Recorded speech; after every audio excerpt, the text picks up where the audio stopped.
ऐसा उनमें से कई विधायक मेरे पुराने मित्र थे। ऐसा नहीं कि मैं सूत्रधार था, तो मैंने उनको रोका और रखा और मैंने पुलिस को भी बताया कि हाँ, मैंने उनको होटल में भी ठहराया और उनके साथ मैं रहा भी। राजनीतिक ऑफर लेकर तो आप ही जाते हैं कि भाई हाँ फलानी जगह आप आओगे तो आपका स्वागत होगा। किसी भी व्यक्ति को गलत कमिटमेंट या लालच देके पार्टी ज्वाइन नहीं करवाई।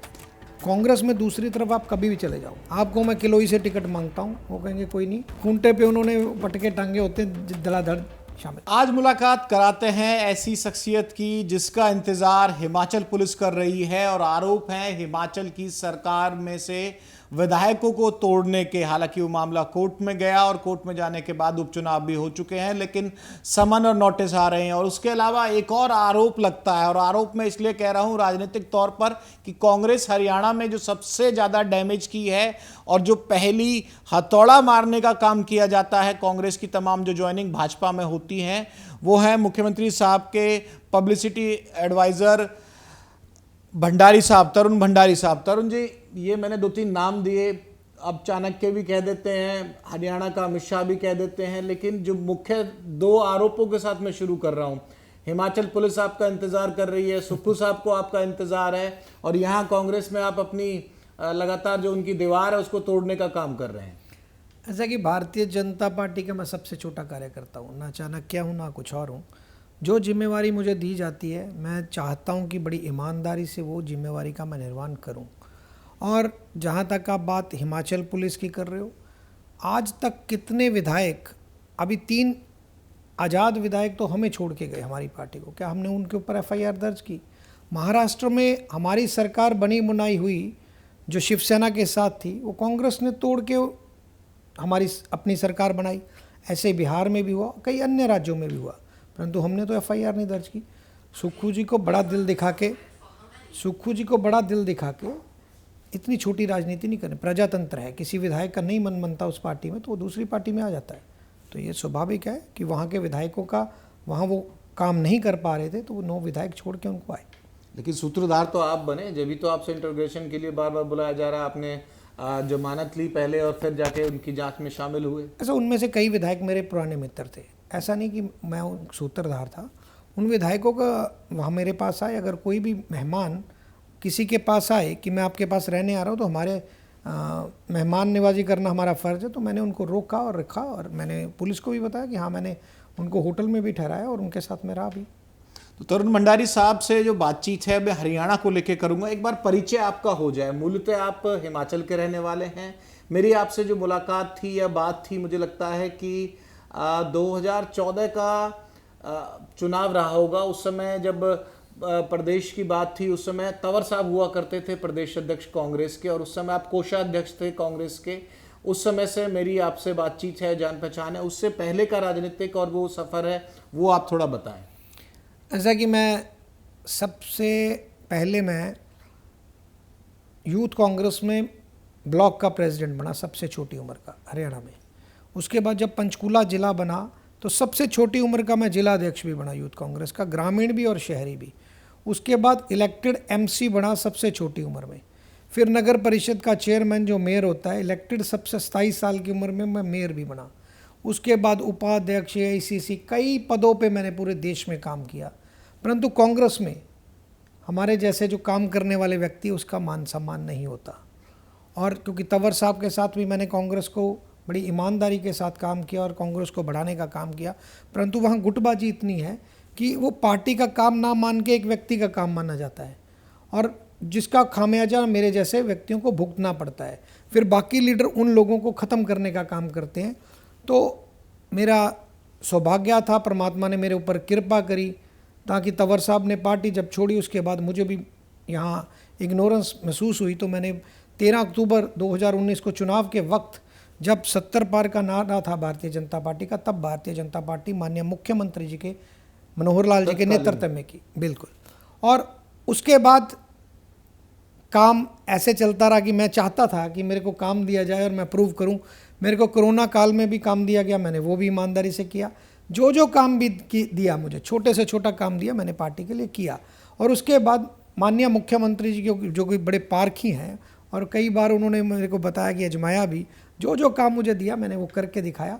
तो मुख्यमंत्री जी ने और इस पार्टी ने मेरे को अपने मुख्यमंत्री के साथ पब्लिसिटी एडवाइज़र बनाया। मैं कांग्रेस में कभी भी वही नहीं तो सोच मेरा सकता सवाल था, पब्लिसिटी एडवाइजर बनाया, यहाँ तक का सफ़र आपने व्याख्या कर दिया, लेकिन पब्लिसिटी तो आप मुख्यमंत्री की करने के लिए बने, लेकिन तोड़फोड़ आपने कांग्रेस में कर दी।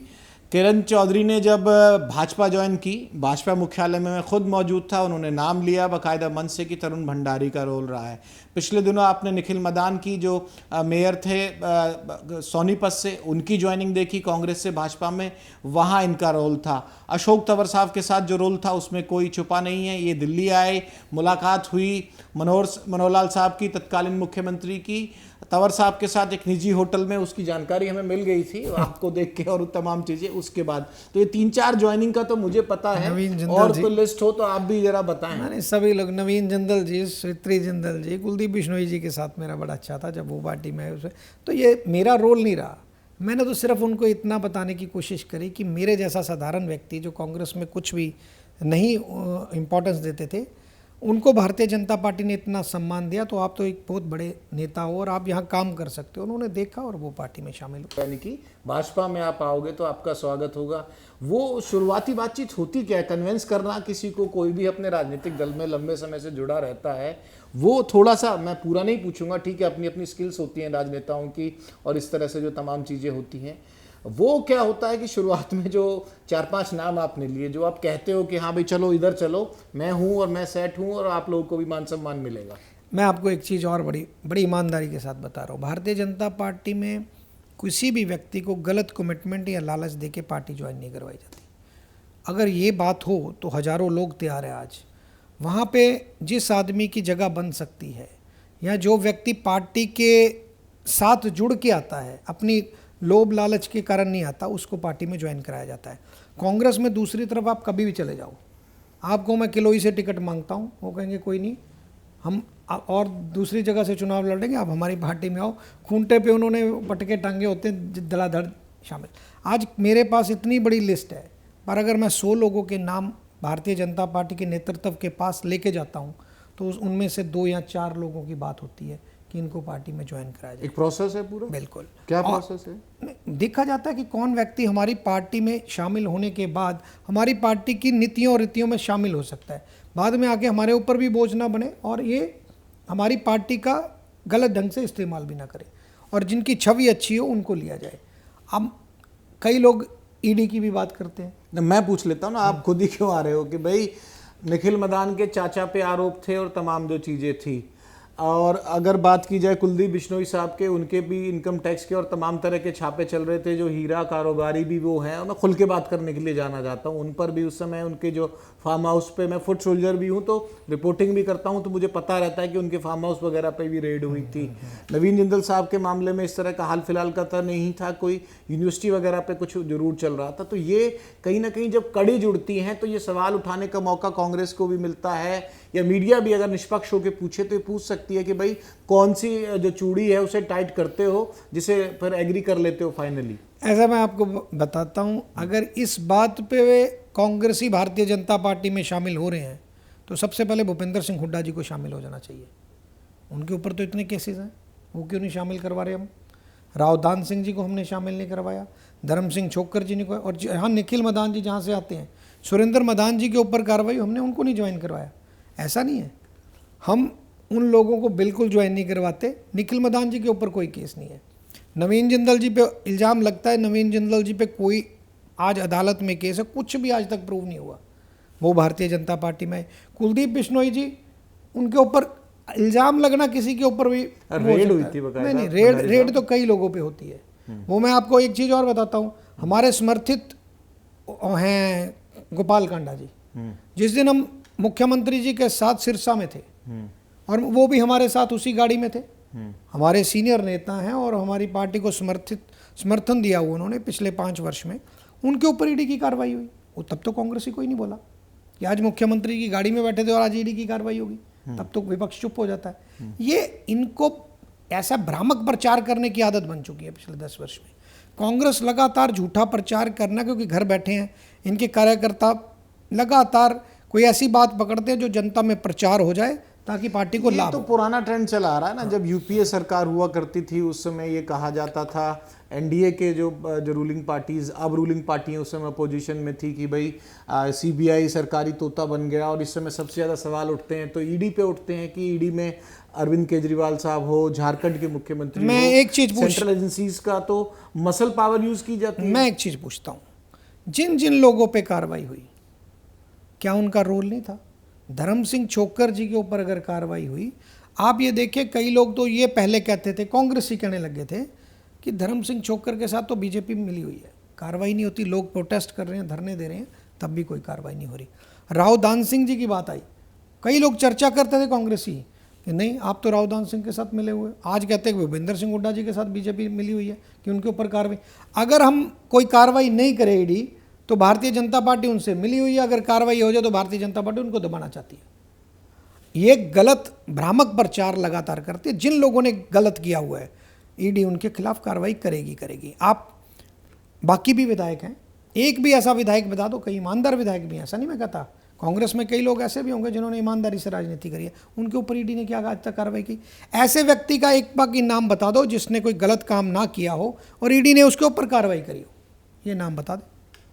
एक सवाल ये भी बनता है कि अब ये कार्रवाई रुकेगी कहाँ जाके? 2024 का चुनाव आ चुका है, दीपेंद्र हुड्डा के बयान आए, रणदीप सुरजेवाला ने कहा कि एक समाज सेवक हैं और सुरेंद्र पवार को तंग किया जा रहा है, और कांग्रेस की सरकार बनती देखकर भाजपा बौखला गई है।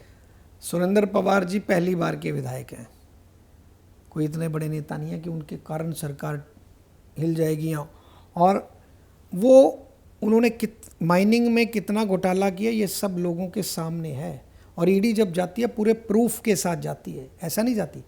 और रणदीप सिंह सुरजेवाला जी बोल रहे हैं, उनसे पूछो उनके ऊपर ईडी की कार्रवाई क्यों नहीं आज तक हुई? नहीं हुई ना। शैलजा जी के ऊपर क्यों नहीं हुई? वो तो उनसे बड़े नेता हैं। ये लोग सिर्फ ऐसा माहौल बनाना चाहते हैं कि भारतीय जनता पार्टी डरा रही है, धमका रही है, प्रजातंत्र को खतरा है, संविधान को खतरा है, किसानों की ज़मीन को खतरा है। एक डराने का काम और भ्रामक प्रचार करके ये वोट लेना चाहते हैं। इनके पास अपने कोई भी मुद्दे नहीं है। ये बताएं 10 साल में इन्होंने अपनी सरकार में क्या क्या काम किए। इनसाइड इन्फॉर्मेशन भी आज दे दीजिए। क्या राव दान सिंह के जो केस की जानकारी सरकार से जुड़े हुए हैं, तमाम चीज़ों की हुई है, क्या उनका केस इतना स्ट्रांग है कि क्या किसी और विधायक की या कांग्रेस से जुड़े नेता की भी गिरफ्तारी हरियाणा में हो सकती है? देखो, ये तो ईडी बताएगी, यहाँ जो कानूनी प्रक्रिया उसमें बताया जाएगा, परंतु उसमें तो क्लियर है, उन्होंने बेल पे उनका बेटा बाहर आया, कोई ये पूछने की बात नहीं है। मेरे अच्छे मित्र हैं वो, ऐसा नहीं कि मैं उनके ऊपर पर्सनल अटैक करूं, पर ये कांग्रेस की नीति बता रहा हूं आपको कि धर्म सिंह छोक्कर जी, आप देखिए उनके ऊपर लगातार लोगों ने प्रोटेस्ट किया। गरीब लोगों के पैसे हैं, वो पैसे दिलवाने के लिए सरकार के मुख्यमंत्री से भी मिलते थे, हमारे पुलिस के अधिकारियों से भी मिलते थे। कितना लेट उनकी कार्रवाई होनी है, निश्चित है। जब आप कोई गलत काम करोगे, चाहे वो भारतीय बड़ा एक्शन हो सकता है हरियाणा में, हो ही रहा है। जो ईडी करेगी वो अपना काम बड़े अच्छे ढंग से करेगी और बड़ी ईमानदारी। और फिर उसके बाद हमारे न्यायालय हैं, अगर आपको लगता है कि कोई सरकार गलत कर रही है तो आप न्यायालय में जाएं। एक अरविंद केजरीवाल जी की बेल होती है, संजय सिंह जी की बेल, मनीष सिसोदिया जी की और संजय जैन जी की बेल नहीं होती, तो न्यायालय डिसाइड करता है किसके खिलाफ प्रूफ स्ट्रांग है, किसके खिलाफ नहीं। आप माननीय अदालत में जाएं और जाके चैलेंज करें कि ये बात। चलो, आज इंटरव्यू का विषय ये नहीं था, लेकिन जब ईडी बड़ा हॉट टॉपिक है तो इस पे बातचीत चल जाती है कि भाजपा के लोग भी इतनी खुल के बात करते नहीं हैं। भंडारी साहब, मैं वापस लौटता हूँ। अब जो ज्वाइनिंग्स का जिक्र हुआ, आपने कई जो रोल अपने बताए और हमने देखे भी हैं, इसमें कोई छुपा हुआ नहीं है, कई लोगों ने नाम भी लिया और खुले मंचों से सूत्रधार जो भी रोल रहता है ये भी आपने अच्छे से समझा दिया कि किस तरह से भाजपा के पास लिस्ट जाती है और भाजपा क्लिक करती है। अब मैं सीधा सवाल, जो मुझे ब्रेकिंग भी मिले, मेरे दर्शकों को भी इनसाइड जानकारी मिले, अब भर्ती खुली हुई है भाजपा में, कोई बड़ा झटका और लग सकता है। हम लोग जो न्यूज़ मेकर्स हैं, जो मतलब आप लोग न्यूज़ मेकर्स, हम न्यूज़ कलेक्ट करते हैं, किसका इंतज़ार करें? कई लोग हैं, बहुत बड़ी लिस्ट है, जिसको भारतीय जनता पार्टी उचित समझेगी, जो पार्टी के लिए एसेट बनने के लिए तैयार रहेगा, उसको भारतीय जनता पार्टी में शामिल करवाया जाएगा। कई लोग से मेरी हेडलाइन बनेगी नहीं, मैं नाम नहीं पूछूंगा, नाम आप बताओ भी मत, ना बताओगे आप, लेकिन वो विधायक हैं, कई पूर्व मंत्री हैं, कई पूर्व विधायक हैं, कई विधायक हैं, कई एमपी हैं, कई एक्स एमपी हैं, सब लोग हैं लिस्ट में। ये हरियाणा की हम बात कर रहे हैं। बिल्कुल। तो कितनी क्लीन हो, कितनी उसमें से अप्रूव हो सकती है लिस्ट? वो हाईकमान बताएगा हमारा। तो और टूट फूट हो सकती है क्या? बिल्कुल टूट फूट नहीं कहते इसको, हम तो अपनी तरफ देखो 2 पार्टियां हैं, अगर उनको वहाँ मान सम्मान नहीं दिया जा रहा। आज कांग्रेस में एक प्रॉब्लम है, मैं बता रहा हूँ, वो पिता और पुत्र की पार्टी बन के रहेगी। कौन पिता पुत्र? भूपेंद्र सिंह हुड्डा और दीपेंद्र सिंह हुड्डा। आज प्रदेश अध्यक्ष तो उदय भान जी, और पद यात्रा कौन कर रहा है? एक एमपी, एक मेंबर पार्लियामेंट पद यात्रा करके सब जगह घूम रहा है और टिकटें फाइनल कर रहा है। ये प्रजातंत्र है क्या पार्टी में? आप इसको प्रजातंत्र, पार्टी का प्रेसिडेंट सबसे मुखिया होता है, वो नहीं जा रहा, सीएलपी नहीं जा रही, और एक यंग सबसे छोटी उम्र का जो सांसद है वो जाके सब जगह टिकट फाइनल कर रहा है और जाके पद यात्रा कर रहा है। 4-5 बार के सांसद हैं। तो फिर इसका मतलब क्या, वो प्रेसिडेंट से बड़े हो जाएंगे? नहीं, हो जाएंगे बड़े क्या? उम्र प्रेसिडेंट प्रधान होता है। आज खड़गे जी हैं या उनकी एक छोटी उम्र का 25 साल का व्यक्ति भी पार्टी प्रेसिडेंट बन जाए, वो जरूरी नहीं 75 साल से बड़ा होगा वो। इसमें राजनीति में एज का मतलब नहीं है, परंतु वो एक साधारण एमपी हैं, कोई उनके पास दायित्व नहीं है कांग्रेस में, तो इसलिए वो लोग घुटन महसूस कर रहे हैं वहाँ व्यक्ति, क्योंकि एक ही परिवार का वहाँ वर्चस्व है। आप देखिए, अवतार सिंह भड़ाना जी ने पार्टी छोड़ी, अरविंद शर्मा जी ने पार्टी छोड़ी, वीरेंद्र सिंह जी ने पार्टी छोड़ी, अशोक तंवर जी ने पार्टी छोड़ी, नवीन जिंदल जी ने, किरण चौधरी ने, मेरी इतनी लंबी लिस्ट है। इन लोगों ने, राव इंदरजीत सिंह जी ने पार्टी, धर्मवीर जी ने पार्टी छोड़ी। क्यों छोड़ी? क्यों छोड़ी? ये डिफरेंस तो है, लेकिन भाजपा में भी तो कहीं ना कहीं स्वर, राव साहब आपके नाराज हो जाते हैं बार बार, जब अमित शाह साहब कह के आए कि नायब सैनी की जो अगुवाई में ही अगली सरकार बनेगी, उसके बाद बेचैनी, रामविलास शर्मा साहब को यूज़ नहीं किया गया, पुराने अध्यक्षों को यूज़ नहीं किया गया, और विज साहब का आप उदाहरण देख लीजिए, क्योंकि बात होगी तो फिर दोनों तरफ की होगी ना। नाराज वाले तो आपके यहाँ भी बहुत हैं। देखो, नाराज होना अलग बात है। नाराज तो एक परिवार में 5 लोग रहते हैं, उनमें भी नाराजगी हो सकती है। आज राव इंदरजीत सिंह जी का मन है, वो मुख्यमंत्री बनना चाहते हैं, परंतु हमारी बात जो भी होती है पार्टी प्लेटफॉर्म में होती है। और हमारे, आप बताइए किस परिवार का यहाँ वर्चस्व है, मुझे बता दो। आज मनोहर लाल जी, जिन्होंने 9.5 साल इस प्रदेश का नेतृत्व किया, शासन किया, लोगों की भलाई के लिए कार्य किया, जब उनको एक बार आदेश हुआ कि आप मुख्यमंत्री नहीं, आप दूसरे रोल में काम करेंगे, तो उन्हें मुस्कुराते हुए नायब सिंह सैनी जी को, जो उनके जूनियर थे, उनको मुख्यमंत्री का पद दिया। ये सिर्फ भारतीय जनता पार्टी में ही हो सकता है। दोनों मुख्यमंत्रियों के साथ काम किया है जो उस समय थे।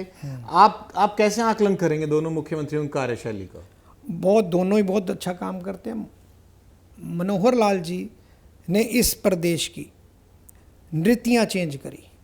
जो लोग नौकरियों में एक राजनीतिक व्यक्तियों के इर्द गिर्द घूमते थे और नौकरियां पहले पारदर्शिता पे नहीं मिलती थी, ये चैलेंज एक्सेप्ट करके उन्होंने विधायकों की कईयों की नाराज़गी पे पहले हुई, ये रिफॉर्म्स लाना बहुत बड़ी बात थी।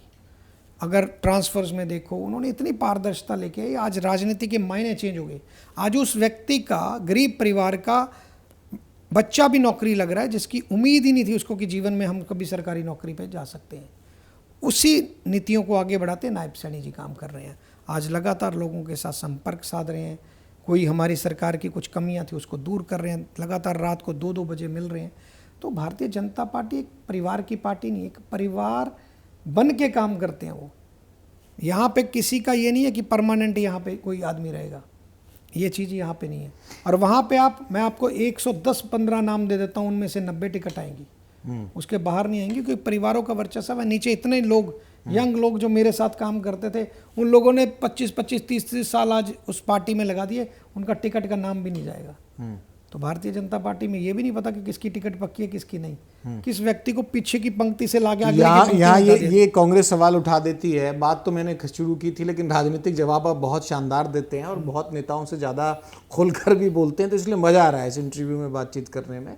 ये भी निकल कर आता है कि भाई जिसको मुख्यमंत्री बनने की चाहत थी कांग्रेस में, वो कांग्रेस में से जब नहीं बन पाया, दाल नहीं गली, तो भाजपा में चला गया। तो ये चर्चाएं भी चलती हैं सोशल मीडिया पे भी, तमाम जगह, कि आप पूछ लीजिए उनसे कि क्या वो मुख्यमंत्री बन रहे हैं या बनने वाले हैं, मुख्यमंत्री के बराबर का दर्जा उनको दे दिया जाएगा। ऐसा है कि वहाँ कुलदीप बिश्नोई थे उस चेहरे में, राव इंद्रजीत साहब का आपने नाम लिया, इसके अलावा किरण चौधरी का बात कीजिए, और 4-5 ना, अशोक तंवर साहब की बात कर लीजिए। बात तो फिर बैलेंस की होगी ना, वो भी तो अपने आप को सीएम फेस की तरह ही प्रेजेंट कर रहे थे सब हम लोग। इन लोगों ने, जिनके आप नाम ले रहे हो, राव इंदरजीत सिंह, किरण चौधरी और कुलदीप बिश्नोई, इनके लोगों ने, इनके परिवारों ने 40-40, 50-50 साल कांग्रेस में दिए। अभी इनको आए 1.5 साल हुआ है। अगर कांग्रेस ये कंपैरिजन करेगी आज वहाँ जाके मुख्यमंत्री बन जाए, ये फिर वही भ्रामक प्रचार वाली बात है। अगर मैं गारंटी करता हूं, अगर उन्होंने वही 50 साल भारतीय जनता पार्टी में लगाए होते तो आज वो निश्चित तौर पे मुख्यमंत्री होते। ये एक अच्छा कंपैरिजन आपने दिया। एक आखिरी सवाल, 4-5 मौजूदा, ठीक है, पूर्व तो आते ही रहते हैं, जिसकी टिकट कटेगी जिसकी नहीं कटेगी, उसके हिसाब से जो आपके ना जेब की सबसे बड़ी खबर है वो आप निकाल नहीं रहे हो, बाकी चीज़ें तो हैं, और मैं कोशिश करता रहूँगा इंटरव्यू खत्म होने तक कि आपके जेब से भंडारी साहब वो खबर निकालूं। नाम मत बताइए, अल्फ़ाबेट बता दीजिए, कोई संख्या बता दीजिए, मौजूदा विधायक कुछ तो ऐसा मिले कि हाँ भाई लोग देखें कि हाँ भाई तरुण भंडारी साहब ने जब विनोद लांबा के साथ बातचीत की थी वहाँ वो बात निकली थी, और मैं इसको अनकट चलाऊँगा। लांबा जी, ऐसा है कि आप भी बड़ी वर्किंग करते हो इसमें, मुझे पता है, बड़ी मेहनत करते हो। जिस दिन भी उन लोगों को शामिल करवाऊंगा एक दिन पहले आपको जरूर बता दूंगा। कुछ है संख्या? हाँ बिल्कुल, बहुत बड़ी संख्या है। तो कांग्रेस मेरे पास तो बहुत बड़ी संख्या है, पर भारतीय जनता पार्टी किनको लेती है वो उनका। जी, अब एक आखिरी सवाल इसी में, या कांग्रेस से ही है कि किसी और दल से भी हो सकते हैं? सारे दलों से। सारे कौन से दल? जेजेपी से भी है, INLD से भी है, सभी दल से। आप तो मानते ही नहीं उनका कोई आधार बचा है, तो कोई नहीं, आधार अच्छे लोग तो उनमें भी हो सकते हैं, हमें तो अच्छे लोगों की जरूरत है। बबली साहब नाराज कर दिए, वो शैलजा जी को सपोर्ट करने लगे, आप लोग के साथ थे, मनोहर लाल जी के साथ थे। कोई बात नहीं, जेजेपी सारी हमारे साथ थी, दुष्यंत भी हमारे साथ थे, वो भी नाराज। उनसे अलग हट के आप लोग के साथ थे? ऐसा ना, जब वो हमारे साथ थे तब खुश थे, जब हमने उनको साइड लाइन कर दिया, यहाँ चले गए तो अब दुखी हैं। इसका तो जनता जनार्दन, उसका जवाब भी उन्होंने दे दिया, 1% से कम वोट शेयर उनको आया है। तो मैं बबली की स्पेसिफिक बात कर रहा हूँ। बबली जी हो चाहे कोई भी हो, सब लोग हमारे साथ थे, आज हमने उनको साइड लाइन कर दिया तो दुखी है। शुक्रिया हमसे बातचीत करने के लिए। तो बहुत कोशिश की कि कुछ नाम भी निकल कर आए, वो नाम तो नहीं निकल कर आए, लेकिन मैं इतना दावे के साथ कह सकता हूं कि जो ज्वाइनिंग्स के पीछे का जो दबाव होता है और ज्वाइनिंग्स के पीछे की जो रणनीति पर सवाल होते हैं, किसी और नेता ने और भाजपा से जुड़े हुए किसी पदाधिकारी ने, पब्लिसिटी एडवाइज़र हैं मुख्यमंत्री के, और खुलकर आज बातचीत की है, और किस तरह से ईडी और तमाम सवाल जो उठते थे ज्वाइनिंग्स को लेकर, मुझे लगता है कि काफ़ी बेबाक अंदाज में उनका जवाब आज हमारे तमाम दर्शकों को मिलेगा। नमस्कार। धन्यवाद।